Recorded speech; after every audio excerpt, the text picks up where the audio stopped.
So, hi Wow Life, another video, another share guys, another POV. So, ngayon magbibigay tayo ng point of view sa dalawang nagmamahalan. Sigurado ako. Edsy, teka lang, ang ganda naman ng ngiti ni Kalingap Ido dyan. Dagdag pugi points naman, ang ganda ng ngiti at ang ganda naman ang nakasama niya. Diba? Sa ganitong picture kayo maniniwala, yung klaro, hindi sa mga black and white. At isa pa sa mga issue maker dyan, dapat matanglawin, dapat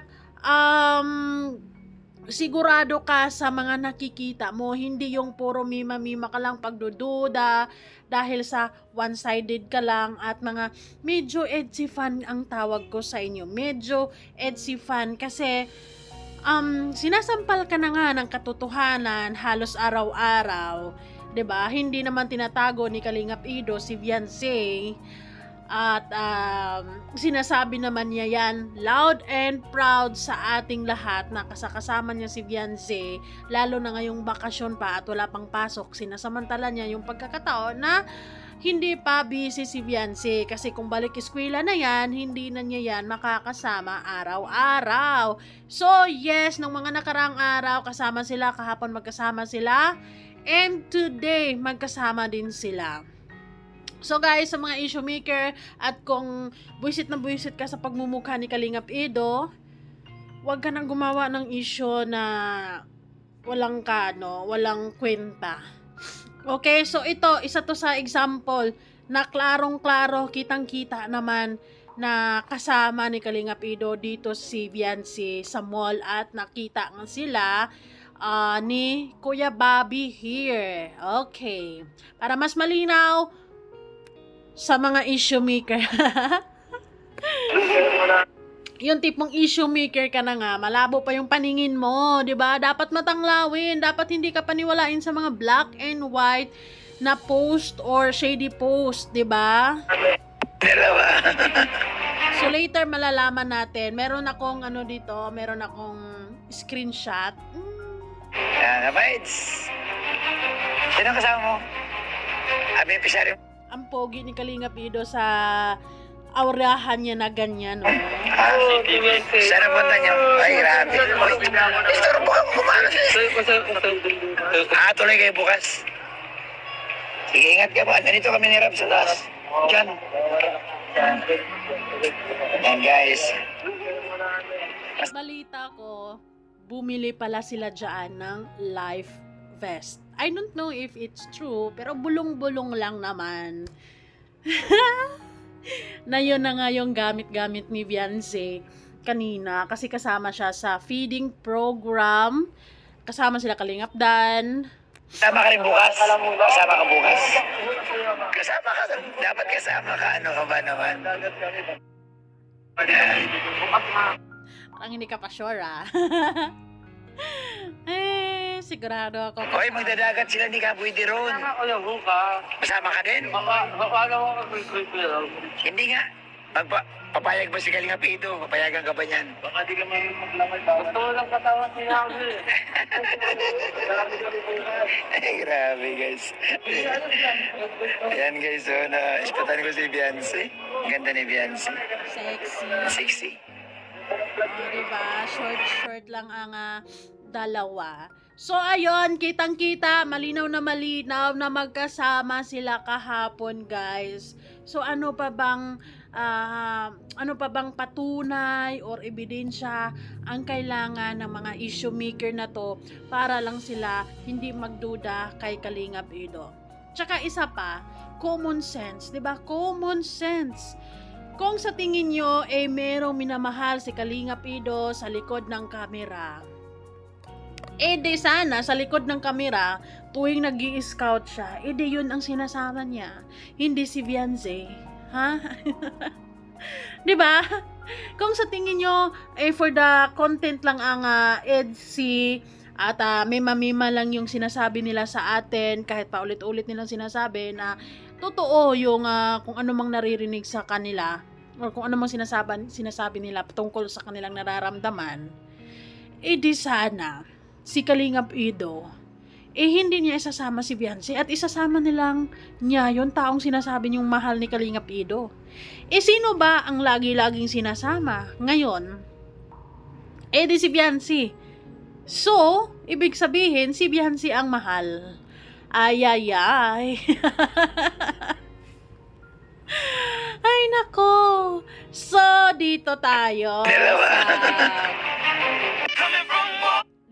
sa TikTok ni Beyonce to for today's video bago sila pumunta sa mission. Ang sexy dito, oh.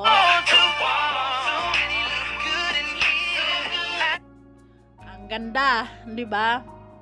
So, duda ka pa ba sa ganda, sa sexy, sa pagiging mabait ni Beyonce? Hindi ba yan ipaglalaban ni Kalingap Ido? Hindi ba yan worth it na panindigan ni Kalingap Ido? Kahit hindi natin sabihin, Kalingap Ido will also do it. Kasi totoong mahal niya si Beyonce at naniniwala ako dyan. Dahil hindi ka mag-effort, hatid sundo at maging galante sa mga regalo mo kay Beyonce, sa perfume lamang at kung ano-ano pa dyan, hindi ka bibili ng ganun kung hindi mo mahal yung tao. Diba?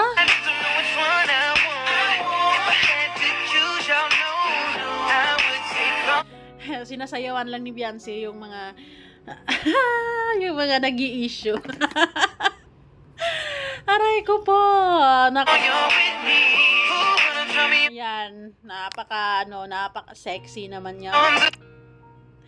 At ito ang ebidensya. The one and only Beyonce, katabi ni Kalingap Ido.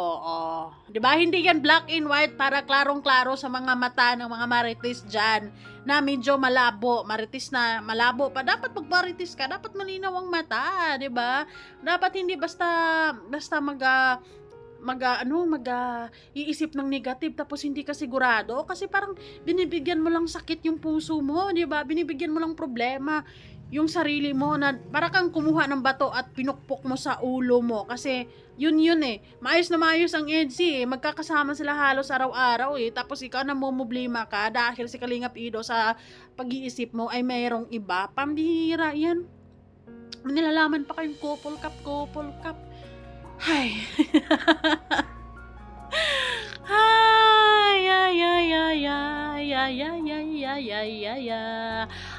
Pati cup issue.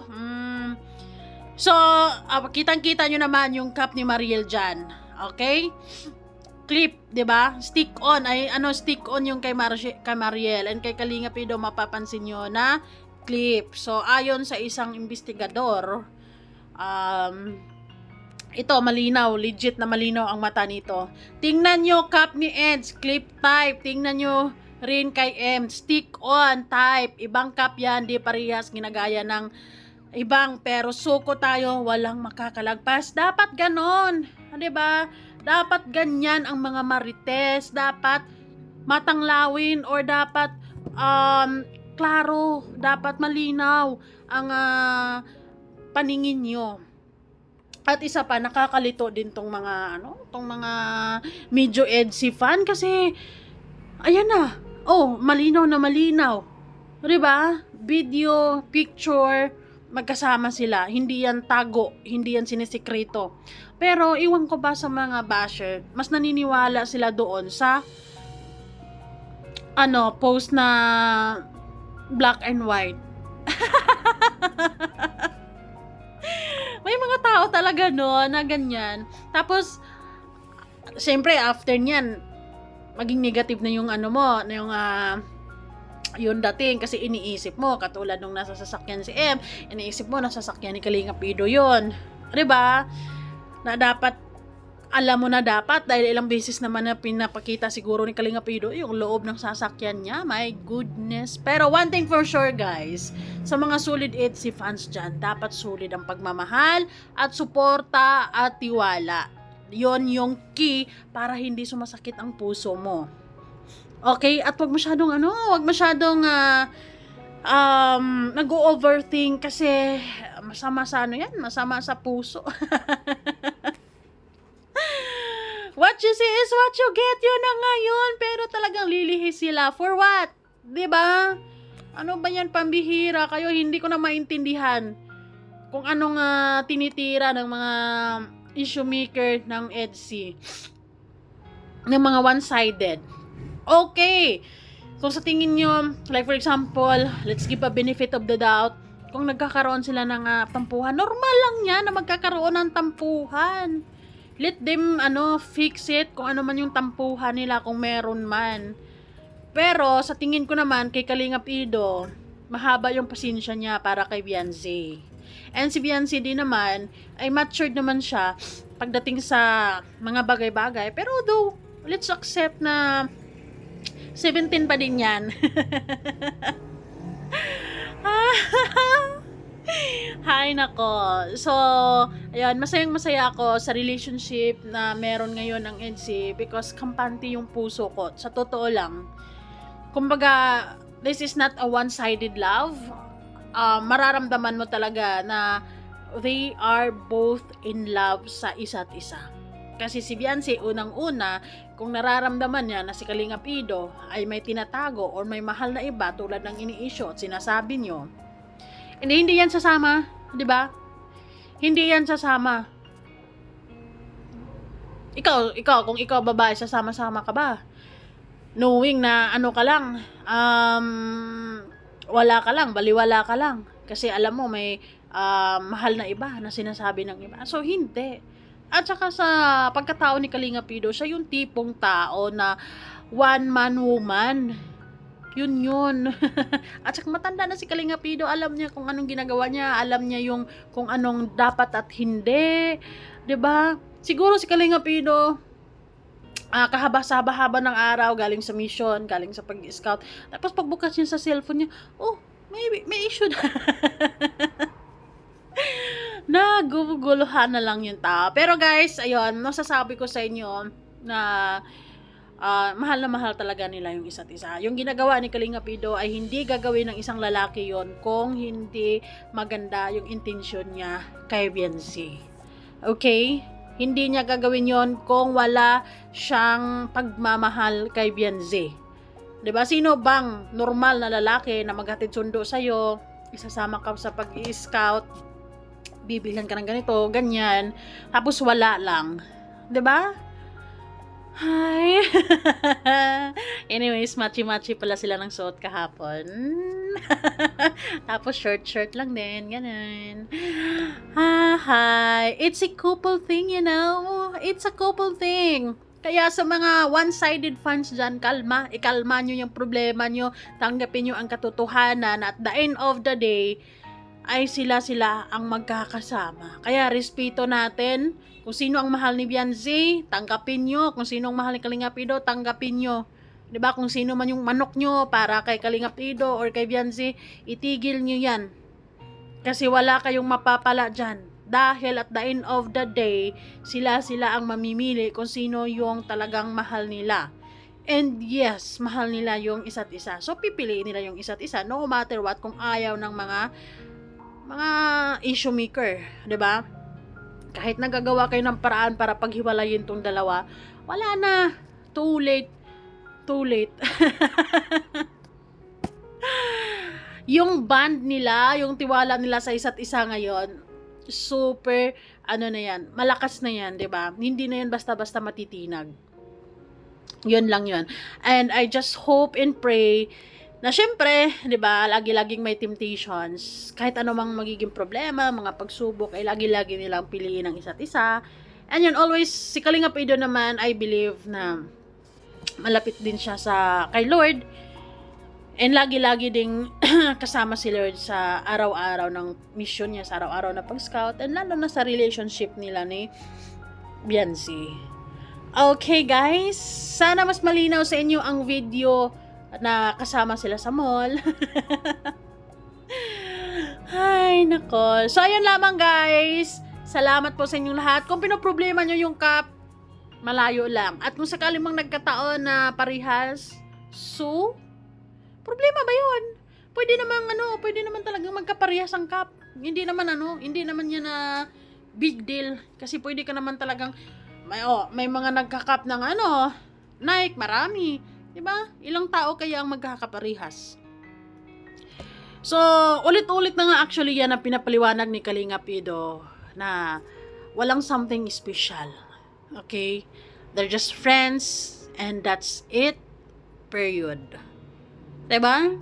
So, I hope you guys matauhan at huwag kayong gumagawa ng problema sa mga utak nyo dahil wala talagang katuturan. Walang patutunguhan. Kayo lang ang nasasaktan. Nasasaktan lang kayo. At huwag kayong masasabi-sabi na kawawa si Viancy. Hindi kawawa si Viancy. Every time nakasama ni Kalingap Ido si Viancy, ang safety ni Viancy, top priority yan ni Kalingap Ido. Diba? Hindi kawawa si Viancy dahil hindi naman siya niluloko ni Kalingap Ido. Hindi naman siya pinababayaan. Hindi nga siya hinayaang maglakad magsabahala ka. Umuwi ka sa inyo. Diba? Walang ganyan. Okay? Pambihira kayo. Anyway, salamat po sa inyong lahat. Dapat kapag solid EDSI ka, dapat solid din ang tiwala mo sa kanila. Wala nang iba pa. Okay? That's it.